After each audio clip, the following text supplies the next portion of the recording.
ఉసిరే మబ్బుల ఉరుములే కాదా జల జల చినుకుల కలగానం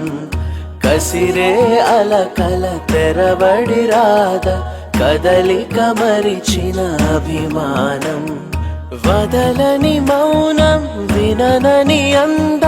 కిలకిలలాడే ఆనందం కలతల కాలం కలపను అందా మమతల దారం అల్లిన అనుబంధం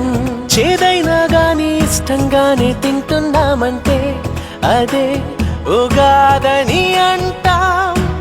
ఏ కష్టాలైనా వచ్చే పోయే చుట్టాలే అయితే సదా